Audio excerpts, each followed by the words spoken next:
paneo sin recreo, un paneo sin abucheo, un paneo en su apogeo. Paneo, paneo, paneo. Buenos días, República Dominicana. Yo soy Luis José Polanco y les doy la bienvenida a su programa Paneo Semanal. Les damos las gracias a Dios como siempre y a todos ustedes, nuestros queridos teleoyentes, que nos dispensan el favor de su audiencia por esta emisora Sol 106.5 y todos los canales de redes sociales de RCC Media.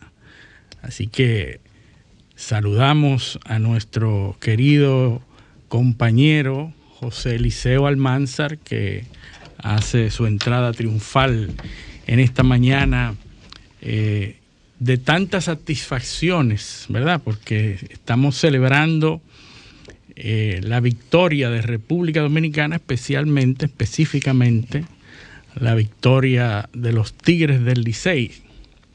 Eliseo, estamos en celebración, los que somos liceístas y dominicanos también. Bueno, primero que nada, que no hay nada.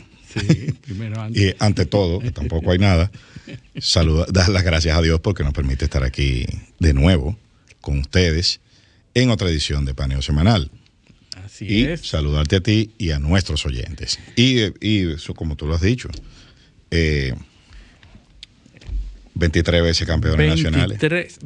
23 veces campeones nacionales y 22 victorias de República Dominicana en la Serie del Caribe. De las cuales 11 son del Licey. Son del Licey. 11 coronas. 11 coronas. Que liderea la mayor cantidad de victorias en todo el Caribe. O sea, el equipo que más victorias, obviamente nosotros también como país somos el primer equipo, el país que lidera las victorias en la Serie del Caribe. Hemos ¿verdad? ganado 22 series, de las cuales 11 han sido la mitad.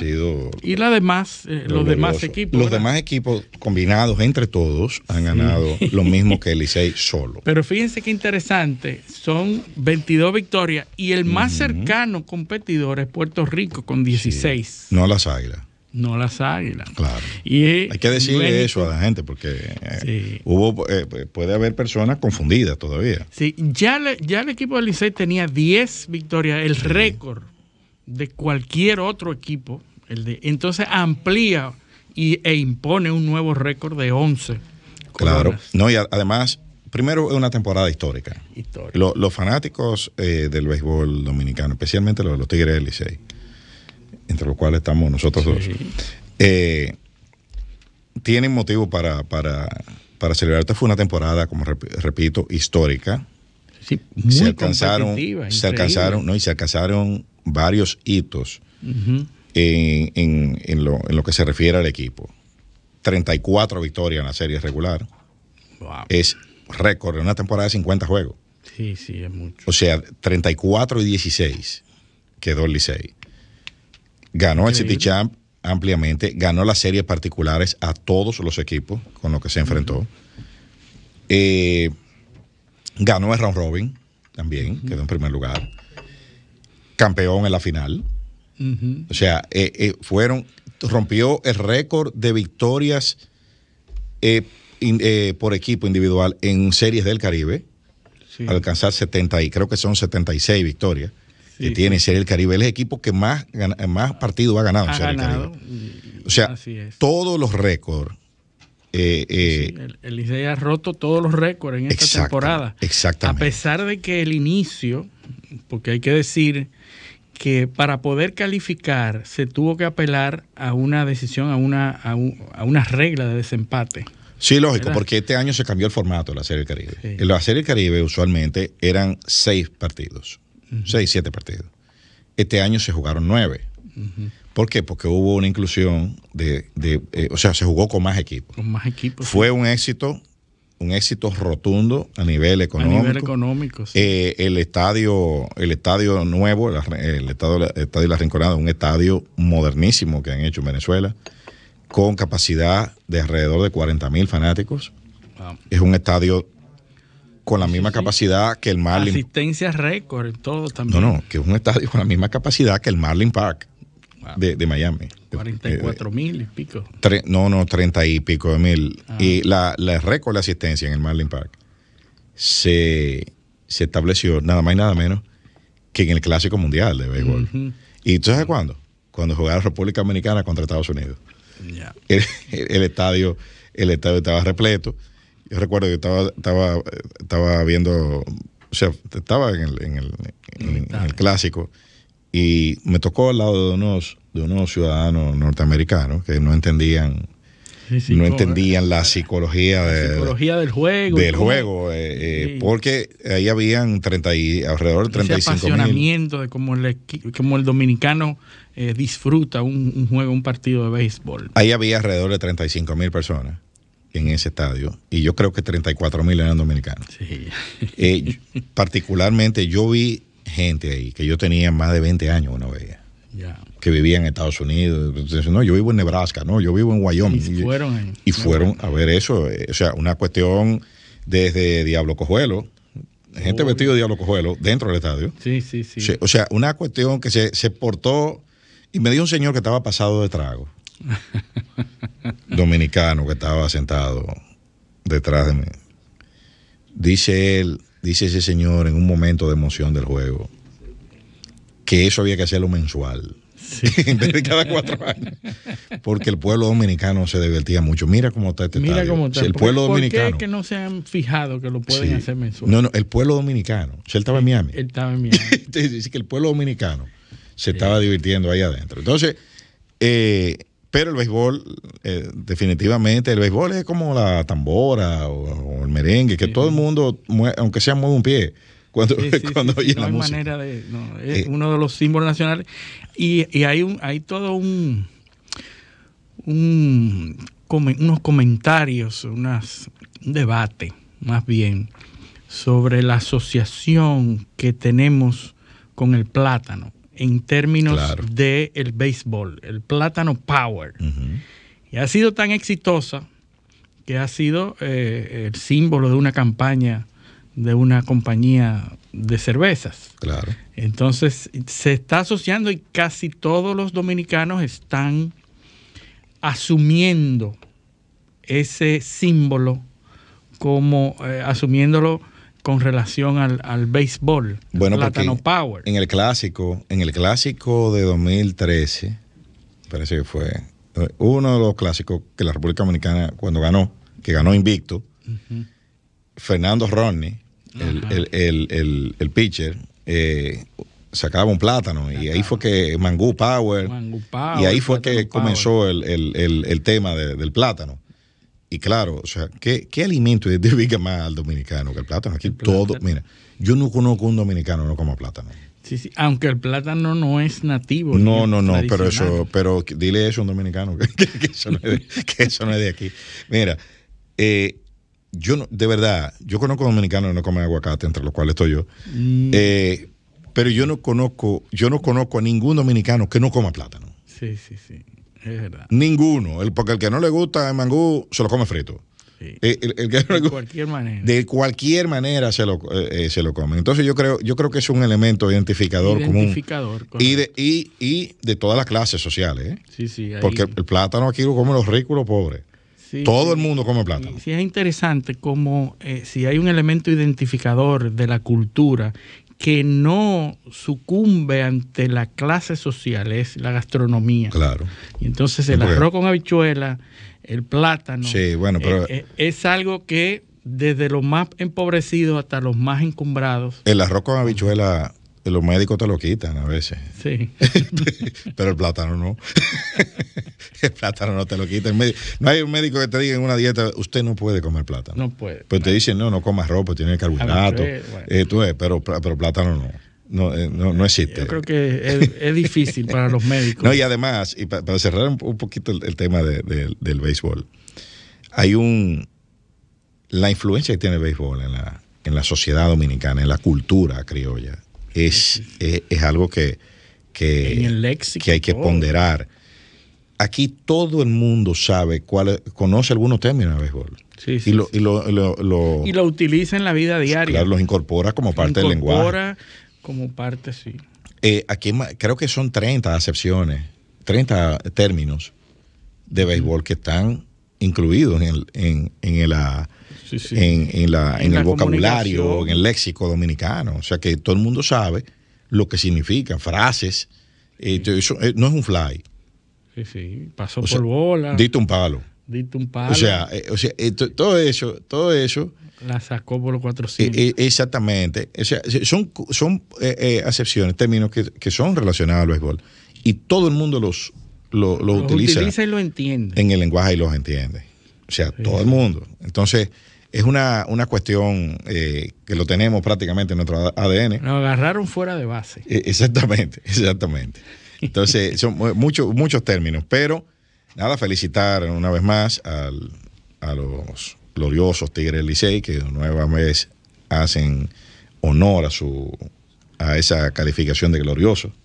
Sí, es muy agradable y muy fácil ser liceísta. Sí, hoy es placentero, aunque los liceístas sufrimos mucho. Somos fanáticos que somos asediados por el resto de la envidia. Por suerte somos muchos. Somos más según Gallup, Gallup hizo un estudio, creo que en el año 2008 o 2009, y ese estudio arrojó que prácticamente el 50% de los fanáticos del béisbol invernal de República Dominicana son liceístas. Bueno.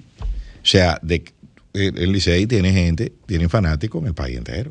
Sí. Tuvo un juego a la romana, Licey y Toro, y está lleno de liceístas. Sí, el sur completo. Y se va. Y hasta en Santiago hay liceístas también. Sí, hay, porque no todos los ibaeños son aguiluchos. Algunos le hacen honor a Darwin. Sí, y buscan los mejores rasgos de la especie para perpetuarse. Otros no. Otros son aguiluchos. Pues las águilas son el mejor equipo del Cibao. Sí, del Cibao. Sí, yo siempre lo he dicho. Cuando se comparan con los gigantes, son los mejores. Pero después, el resto del país son los gloriosos Tigres del Licey. Así es, Eliseo. Pues vamos a iniciar, Eliseo, nuestro paneo internacional con un hecho, bueno, lamentable que todos conocen, los sismos, esos efectos telúricos que se sintieron en Turquía, ¿verdad? Un sismo de unas magnitudes impresionantes, 7.8, y horas después, a menos decenas de kilómetros, otro de 7.1 inmediatamente después. Y las subsecuentes réplicas. Las réplicas que siguieron de 5, etcétera. Un territorio castigado por por espacio de unas 15, 16 horas por sismos de intensidad importante. Entonces, ¿por qué queremos traer esto? Aparte del drama humano que vemos, todas esas escenas dantescas que se han viralizado en las redes sociales, muchas de ellas falsas, pero la mayoría son identificables como ciertas, y el drama humano de esas muertes, de esas personas que quedaron atrapadas en los escombros. Pero ese sismo también afectó a Siria, en la frontera norte, con Turquía, y ahí hay menos dolor de parte de las personas, ahí hay menos publicidad en Siria. Siria está afectada, impactada por muchas tragedias, la tragedia de la guerra, los efectos de los ataques constantes y por grupos terroristas, grupos de otros países que celebran guerras proxies en territorio sirio. No, y esas son menos publicadas, esas tienen menos promoción. Tiene una guerra civil que tiene 12 años. 12 años produciendo tragedia, produciendo muertes que parece no importarle a nadie, ¿verdad? Entonces, quiero contraponer ambas situaciones. La situación de Turquía, un país desarrollado, ¿verdad? Un país que tiene un desarrollo importante. Un peso geoestratégico un clave. Un peso geoestratégico que lo venimos diciendo aquí, la importancia de Turquía, miembro de la OTAN, pero también aliado de Putin. Una dualidad increíble, ¿verdad? Porque no, digamos que tiene su propia agenda. Tienen una propia agenda y ha sabido utilizar esa dualidad para provecho personal. Pero ahí viene este detalle, Turquía. ¿Tú sabes cómo llega al poder Erdogan? En el 2002, en las elecciones 2002, mira todo el tiempo que tiene como líder indiscutible de Turquía, llega a raíz de un temblor de tierra que afecta a Turquía y se producen protestas en la poca respuesta que recibe del gobierno, en la atención del gobierno, ¿verdad? Se produce un temblor importante, muchas edificaciones caen y la respuesta del gobierno fue pobre. Y eso produce un malestar en la población meses antes de las elecciones del 2002, donde entonces Erdogan, explotando esas debilidades, esas fallas del gobierno, logra ganar las elecciones. A partir de ahí, Erdogan, con todo ese tiempo, ha estado coqueteando con Rusia, con Arabia Saudita, con Siria, con todo, y ha tratado de hacer muchas veces de manera no democrática, porque Erdogan no es un demócrata simple, y negociando también con Europa, porque es el paso natural de los refugiados de Siria hacia Europa. Hay que recordar que Erdogan negoció con Europa, abrió las fronteras para que los refugiados de Siria entraran, pero entonces prácticamente chantajeó a Europa con dejarla abrir para que se fueran por Grecia, a menos que Europa no le pagara. Y Europa pagó. Europa, sobre todo Bélgica, pagó para que Turquía mantuviera 8.000 millones de euros. 8.000 millones de euros el paquete para de las arcas y para los programas de Erdogan en Turquía. Claro. Fíjate cómo ha sabido manejar porque siempre. La Unión Europea tiene el problema migratorio, la presión migratoria desde el norte de África. Entonces, hay dos vías: barcos y la vía terrestre. Entonces, ¿qué es lo que está pasando? Bueno, que los barcos, si tú lo encuentras en alta mar, tú tienes que recogerlo. Tienes que recogerlo y ahí vienen los... Y las razones humanitarias. Razones humanitarias, etcétera. No lo puedes devolver.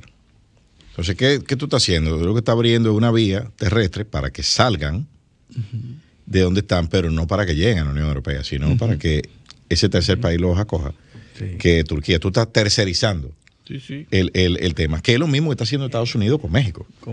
Entonces, no, mira, quédate con todo eso guatemalteco, hondureño, del sur de América, y yo te voy a pagar para que tú te quedes con él. Y está pagando de alguna manera. Exactamente. Si no, está pagando. O sea, hay unos paquetes de ayuda. Y también esos paquetes de ayuda se extenderán a Guatemala, al Triángulo del Norte. ¿Entiendes? Para que, déjenme ahí, ustedes encontraron un colombiano, por ejemplo, por decir uno, o qué sé yo, un costarricense. Ustedes se quedan con él ahí y yo le pago. Es una especie de cuando los muchachos le decían, dile a fulano que te dé un tente ahí. Exactamente. Entonces, eso es de la vuelta por México. Es por México. O sea, sepan que se van a quedar en México, lo que se vayan. Y ahora, ahora antes de México, ahora Guatemala y todos esos países los van a devolver. A tener ahí. Entonces, en ese caso de Erdogan en Turquía, es una relación amor y odio con la Unión Europea. no todos los mandatarios europeos se sienten muy cómodos con el hecho de tener que negociar con un gobierno, con un presidente que ha sido electo por métodos que ellos no consideran democráticos y que no pasan los filtros. Pero volvemos otra vez. Que él se ha encargado también de eliminar la disidencia y los contrarios políticos. Claro, bueno, lo que pasa es que una inestabilidad, o sea, aquí hay que sopesar. ¿Qué es lo que más conviene? Hay países que lamentablemente no tienen cultura democrática. Sí. Y eso lamentablemente lo pongo mucho en asterisco. Sí. Porque esa cultura a lo mejor es más conveniente. Por supuesto. ¿Cuándo viene el efecto disruptivo en muchos países? ¿Cuándo se fuñe la patineta en Libia? Cuando quitan al dictador. Sí, los elementos de equilibrio, claro. La fuerza que mantiene estable las comunidades y los grupos. Entonces, cuando tú eliminas esa fuerza, pues se desestabiliza la zona completa. Claro, pero entonces tú pones, ¿qué sucede? ¿Quién puso esa fuerza ahí? Lo mismo que la quitaron. Sí. Lo mismo que la quitaron, porque eso no responde. Pero probablemente esos gobiernos de fuerza responden más a la realidad interna de esos países que los gobiernos democráticos. O sea, Libia, Siria, porque todo lo de Siria es un intento por quitar a Bashar al-Assad. Hay que decir que Siria tiene más de 40 años en estado de excepción. Sí. Y no hay manera de quitar. Pero es que nosotros hablamos aquí y eso no ha pasado antes y suele sucedernos. Nosotros entendemos que la construcción de Estado, de sociedad, de país, de esos territorios, responde a las mismas lógicas que las de Occidente. Estoy hablando de que, por ejemplo, Gaddafi en Libia era un beduino. Sí. O sea, de una tribu de beduinos del desierto, de gente nómada, que andan bueno. Sí, que no se asientan nunca. Que en tiendas de tenían campaña. Más de 20 o 30 viviendas, no se sabía, por eso era tan difícil matarlo, nunca se sabía dónde está. Pero imagínate tú que cuando Gaddafi fue a París, que le consiguió, Sarkozy le consiguió una visita de Estado, haciendo lobbying, le permitieron montar un campamento beduino. Para él quedarse. Para él quedarse, él, para sentirse tranquilo ahí. Claro. Y también es una manera de... Un símbolo. Un símbolo también. Es un símbolo. Lo utilizó como símbolo. Claro. Me dejaron montar un campamento. Claro, y tú sabes que los conservadores franceses, cuando ven eso, esa es la pesadilla de tener una visita de Estado de una persona que monta un campamento beduino. Entonces, el doble juego siempre de la diplomacia. Erdogan es un producto de eso.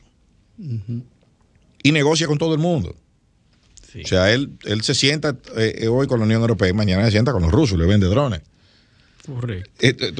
Porque él es autónomo. Él está vendiendo drones a Ucrania, pero le está comprando misiles a Rusia. Fíjate cómo es. Sí, un juego. Es un juego económico donde le da beneficios a ambas partes. Y es garante del acuerdo de exportación de granos. Correcto, él favoreció la exportación de granos de Ucrania a todo el mundo, gracias a una intervención, una intermediación. Exacto, o sea que él por un lado atiza el conflicto y por otro lado es que... Entonces también, como dijimos la semana pasada, protesta la inclusión de dos países en la OTAN. Sí, porque es totalmente impredecible la reacción. Ahora, volvemos al punto. Estos eventos que fue una coyuntura muy similar a la que él ascendió. Pero fíjate, Eliseo, el 14 de mayo del 2023 hay elecciones en Turquía. Entonces, está muy interesado en responder adecuadamente a estas emergencias, porque si no, se produce el mismo fenómeno que se produjo en el 2002 cuando él ascendió al poder. Ahora hay muchas críticas en cuanto a las regulaciones sísmicas que él prometió y ascendió al poder prometiendo que iba a cambiar todas las regulaciones sísmicas para que ese tipo de tragedias no se reprodujeran de nuevo. Entonces ahora hay los críticos, sobre todo la oposición, está levantando estas mismas protestas de que no se hicieron las correcciones en las regulaciones sísmicas. Ahora yo te pregunto, una desestabilización de Turquía con un país polarizado, con un liderazgo político que no sea, que no garantice el control interno del país, en estos momentos sería fatal para el equilibrio. Sobre todo mundial. El equilibrio que él hace con Arabia Saudita, que también le otorgó ayudas y compras por miles de millones de dólares también,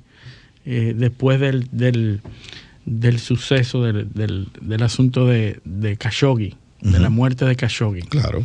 Entonces recibe también ayuda de parte de Arabia porque se produce la muerte de un disidente de Arabia Saudita. No, pero porque mira que suave, tú lo dices como muy suave. Se produce la muerte, pues la muerte se va a producir, pues la gente, todo el mundo se muere. Sí. No. Los servicios de seguridad saudíes lo secuestran y lo matan en Turquía. En territorio turquía. Con la anuencia de las autoridades turcas que lo dejaron pasar. Lo dejaron operar. Y sabrá Dios si le dieron apoyo logístico también. Sí. Y además que se descubrió después también que estaban ya escuchando, ya había un servicio de escucha. Exacto. Que sabían todo lo que estaba pasando. Entonces no fue que se murió Khashoggi. No. Fue que lo mataron y lo picaron. Sí. Ahí en esa. Y Erdogan cobró. Por supuesto. Su tajada de la operación. Él habrá utilizado una lógica criolla. Bueno, ellos van a hacer como quieran. Sí. O sea. Que lo hagan aquí, que me dejen algo. Sí, mejor, para que lo hagan gratis, mejor que me dejen algo. Pero definitivamente, y sobre todo también el equilibrio del conflicto sirio, también, porque es como tú dijiste al principio, es una guerra proxy. Sí. Lo que hay en Siria. Sí, lamentablemente. Entonces, con un ataque desde Turquía, porque ¿qué sucede? En la frontera entre Turquía y Siria están los kurdos. Sí. O sea, los kurdos no lo quiere nadie. A los kurdos no lo quieren los sirios, pero tampoco lo quieren los turcos. Sí. O sea, es una nación a la cual se le asigna un territorio de manera forzosa, que es una consecuencia del tema de la guerra del Golfo. Sí. Recuerda que en el Kurdistán iraquí, o sea, la primera medida fue una zona de exclusión en el norte. En el norte de Irak. En el norte de Irak. ¿Por qué? Porque se decía no. Saddam Hussein gaseó a los turcos. Los mantenía a las rayas también. Claro, entonces los bombardeó con armas químicas. Ahora, los turcos también han cometido muchas atrocidades contra los kurdos, pero tampoco lo quieren los sirios. Sí. O sea, están en una zona, y esa desestabilización de esa franja territorial que comparten en esos tres países, con el mismo problema con los kurdos, es lo que debilita un poco al régimen de Bashar al-Assad, porque tiene que atender ese frente, que es un tema étnico, que todo el mundo... Sí. Y también, entonces, atender el conflicto civil, donde hay alrededor de 7 facciones. Sí. Muy diferentes, muy complejo eso. Que pelean contra el gobierno, el gobierno de Bashar al-Assad. Sí. O sea, ahí están. Y hay que decir que Bashar al-Assad tiene el apoyo de Rusia. Lógico. Entonces, pero fíjate cómo es que pero tú sabes son tan proxy que hay varios gobiernos y varias facciones. Pero tú sabes quiénes están apoyando, quién pelea ahí en esa guerra. Ahí pelea Al-Fatah, que son los palestinos. Ahí pelea Al-Qaeda. Sí. Hay milicias de Hezbollah que operan en esa. Son 7 facciones que operan, de las cuales hay algunas que de este lado del mundo nosotros creemos que son enemigas de los Estados Unidos. Sí. Pero están peleando uno al lado de otro ahí.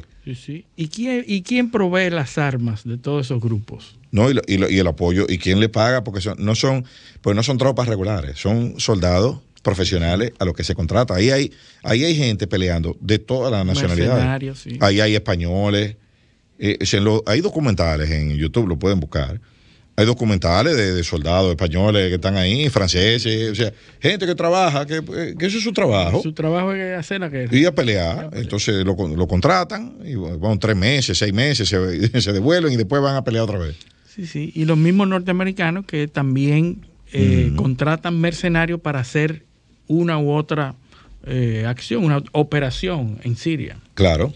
Y ese es uno de los grandes interrogantes del derecho a la responsabilidad internacional. Si yo hago una operación X en un país, pero la hago a través de una compañía privada de un tercer país, ¿quién es responsable? No. El derecho internacional no provee mecanismos para sancionar ese tipo de cosas. Los grupos más importantes del mundo que están haciendo operaciones son casi estatales. El grupo Wagner, exacto, el grupo Blackwater, que es el contrario.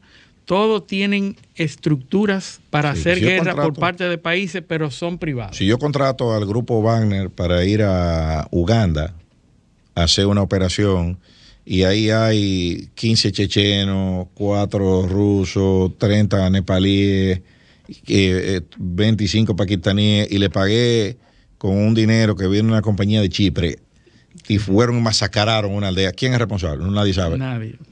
Bueno, no, que legalmente, ¿no? Sí, que el grupo van, ven una foto aquí de este hombre, pero eso no es. No hay manera. No hay manera. Bueno. Pero, bueno, vámonos a nuestra primera pausa porque tenemos un par de temas internacionales duros que tratar. Pero eso lo vamos a hacer cuando volvamos de la pausa. Esto es Paneo Semanal, no le cambien.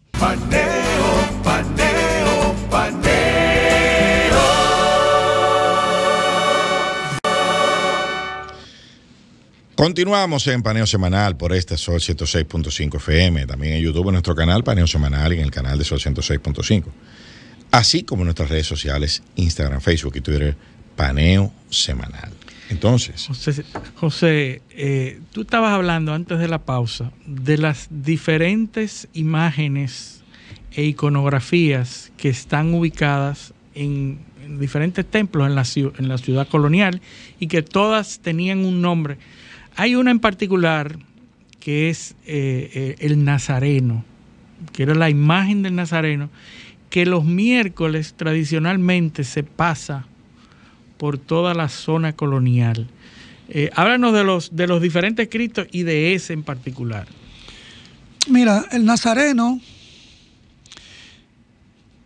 es la imagen más antigua que actualmente procesiona actualmente en la zona, en la ciudad colonial. La primera vez que sacaron esa imagen del Nazareno,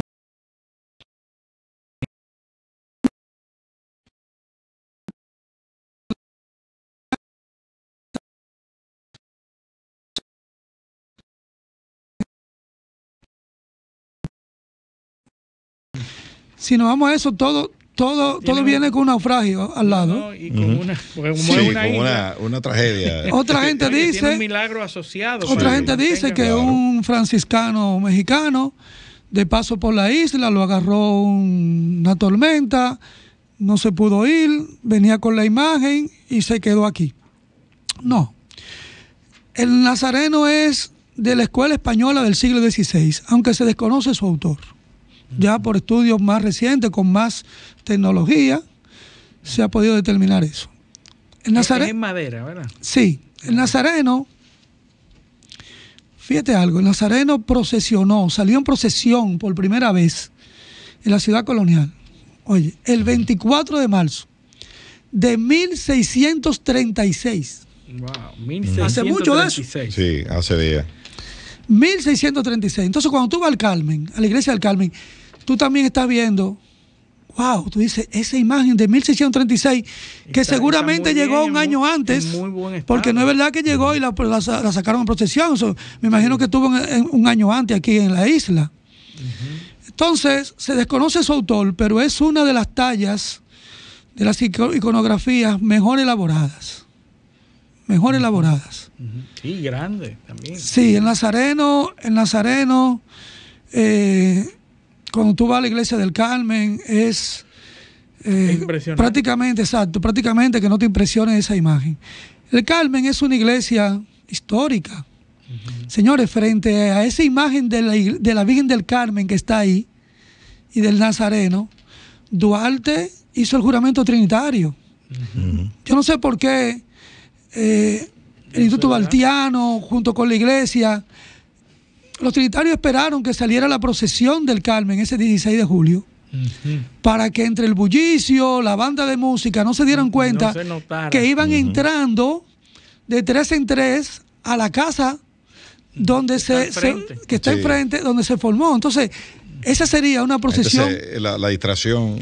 Restaurar esa procesión sería una procesión histórica, unida a la patria. Bueno, como en La Habana, el cambio de guardia. Que la gente de guardia que lo hacen la realización. Ajá, que la gente lo ve. Sí.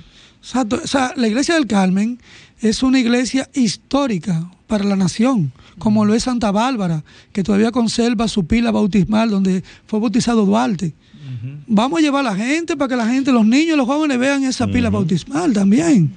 Ahora, el Nazareno, volviendo a tu pregunta, salvo algunas interrupciones por conflictos con los delegados apostólicos, con 2 delegados apostólicos extranjeros que llegaron a la isla, sigue saliendo ininterrumpidamente los miércoles santos. Se ha mantenido saliendo todos los años el miércoles santo. Sí, anteriormente, inicialmente salía a las 9 de la noche. Porque el Nazareno tenía una particularidad. Salía de noche porque su imagen tenía que ser llevada a los lados por 24 antorchas, 12 y 12 a los lados. Eso era parte de su salida. Y las antorchas entonces de noche. Y no salía con banda de música, sino con conjuntos musicales, personas con violines, flautas, clarinetes. O sea, salía con música sacra, solamente interpretando el Miserere. Llevaban el Miserere, tocando el Miserere. Y en cada iglesia de la zona hacían una parada. Detenían la imagen ahí y entonces... En cada templo. En cada templo. Es una procesión que duraba 2 horas en la zona y venía llegando casi a las 11 de la noche de retorno. Luego un delegado apostólico que la suspendió para restaurarla, dijo que había que sacarla a las 4 de la tarde. También porque, increíblemente, ya para ese tiempo había cierta delincuencia. Sí. Increíble. ¿Me entiendes? Entonces se sacó a las 4 de la tarde y desde hace más de 100 años se saca a las 6. ¿No se ha interrumpido? ¿Siempre se ha hecho? No. Durante la guerra, me imagino. No, fíjate que cuando la guerra del 65, por ponerte un ejemplo, cuando estalla la guerra, ya la Semana Santa tenía casi 11 días que había pasado. Ya. ¿Me entiendes? No duró un año al año siguiente. La Semana Santa más... Mira, cuando la ocupación haitiana, en el 1831, ya cuando el Nazareno iba a salir, se llegaron personas corriendo que venían de la catedral diciendo que le habían pegado fuego a la imagen de Jesús atado a la columna de la Dolorosa y de San Juan. Sí. Entonces, gracias a los vecinos, pudieron apagar las imágenes que aún se conservan.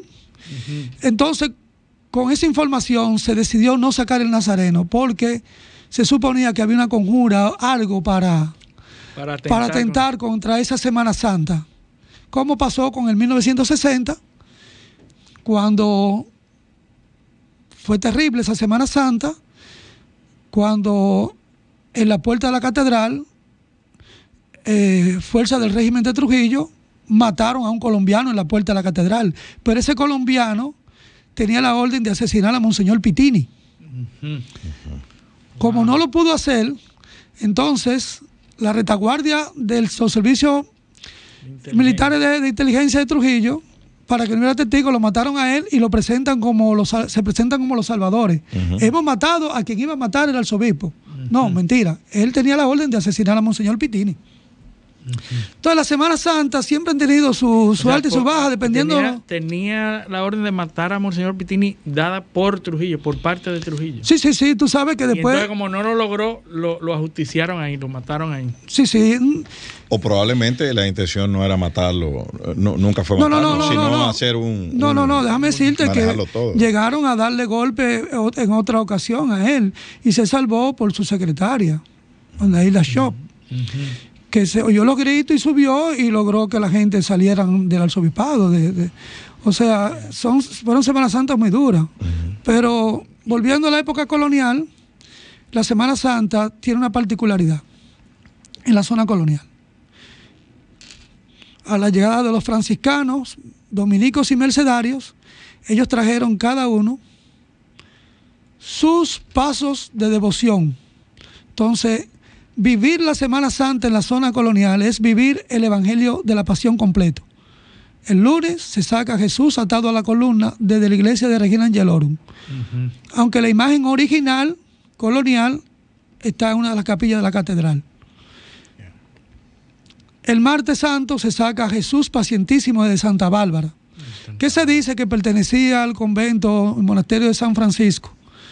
Y se dice porque sí las campanas de Santa Bárbara pasaron cuando se fueron los franciscanos a Santa Bárbara. Entonces la gente deduce si pasaron la campana, pasaron la imagen. Exacto, sí. Pero yo no he podido encontrar documentación de esa procesión. Sí, los franciscanos fueron los que sacaron el Santo Entierro. Que ahora se saca de las Mercedes. De las Mercedes. El Viernes Santo. Ellos a las 2 de la tarde del Viernes Santo, ellos hacían el sermón, un sermón del del Viernes Santo. A las 3 hacían el descendimiento, que todavía se hace, que es algo increíblemente bello, emotivo, con mucha devoción, que es el descendimiento que se hace antes de la procesión del Viernes Santo en la iglesia de las Mercedes. Pero tú te saltaste el miércoles. El miércoles te hablé, el lunes te hablé de Jesús atado, el martes el pacientísimo, como ya habíamos tocado el Nazareno. El miércoles Nazareno, el jueves. No, el jueves se inicia el Triduo Sacro. No hay procesión. Antiguamente sí. Sí, hacen una hora alrededor de la catedral. Mira, antiguamente de la iglesia de San Andrés, de la capilla de San Andrés, salía una procesión llamada de la Quinta Angustia. Salía a las 9 de la noche. Cuando se forma la cofradía de Nuestra Señora del Carmen, que se llamaba Nuestra Señora del Carmen, y al coger devoción el Nazareno se le agregó el Nazareno, sus cofrades se comprometieron a participar de esa procesión que salía de la capilla del hospital de San Andrés. Se sacaba a las 9 de la noche. Era una procesión con una imagen de la Virgen, que es la Piedad. La imagen es la Piedad, Miguel Ángel. Ese se hacía el jueves. Se hacía el jueves. Porque los cultos, tú sabías que anteriormente no se cantaba Gloria los domingos, era los sábados en la mañana. Entonces el jueves santo los cultos se concentraban en la catedral.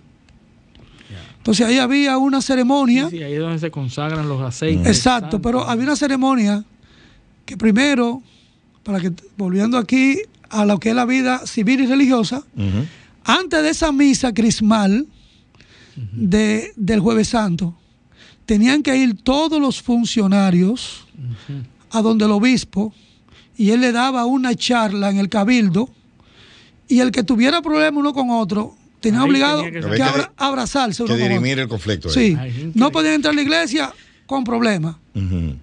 Interesante. ¿Entiendes? Entonces entraban todos en procesión a la iglesia, ahí se hacía la misa crismal. Cuando se lleva el Santísimo a la reserva para hacer el monumento, antiguamente al no funcionar embajadas, lo que se hacía era que se seleccionaba personas prestantes, entonces se le entregaba la llave. Esa persona tenía que cuidar esa llave hasta el sábado en la mañana, que se cantaba Gloria y se sacaba de nuevo el Santísimo. Ya tú sabes el honor que era para una familia conservar esa llave. En esa casa no se hablaba. De hecho, 20 o 25 días antes de la Cuaresma, las costureras no daban abasto en la ciudad. Haciéndole traje a las personas, porque para ese culto del Jueves Santo había que lucir engalanado. Cuando llegaba el Jueves Santo, a las patas de los caballos se le cubría, a los burros, para que no hicieran ruido. Se cerraban las puertas de la ciudad colonial. Increíble. Los lecheros tenían que traer entre el lunes al miércoles santo la leche, tenían que traer todos los víveres, porque no se hacía ninguna actividad. Paralizado todo. No había. Las campanas no se tocaban, tú sabes que eran las matracas. Matracas de madera. Las matracas de madera. Entonces, esa era la vida del Jueves Santo en la época colonial. Ya el Viernes Santo, como te dije, desde el monasterio de San Francisco, luego esos cultos a los franciscanos irse del país, no pasa directamente a las Mercedes. Pasó a una capilla llamada de la Soledad, contigua al Templo de las Mercedes, que hoy lo ocupa la Academia Dominicana de la Historia. Ahí había una cofradía llamada de la Soledad, una compañía militar también, que acogieron los cultos del Santo Entierro, el descendimiento, el sermón, y luego de casi 22, 23 años pasó entonces a la iglesia de la Mercedes, donde hace más de 340 años que está saliendo del Templo de las Mercedes. El sábado la iglesia no manda acción litúrgica. El viernes que se hacen las 7 palabras, ¿verdad? Pero eso de las 7 palabras no es tan antiguo.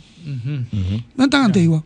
Lo que se hacía antes era que como no habían procesiones ni lunes, martes y miércoles, esos días se llenaban con sermones a cargo de los franciscanos y los dominicos, y los mercedarios. Por ejemplo, el lunes se llamaba el de la Magdalena, el martes el de San Lázaro, así sucesivamente, el de la penitencia. Con eso era que se llenaba anteriormente el lunes, martes y miércoles santo, hasta que en el siglo XVI, a finales del siglo XVI, entonces la iglesia incorpora que se hagan procesiones alegóricas a la pasión de Cristo. Entonces el sábado la iglesia no manda liturgia propia.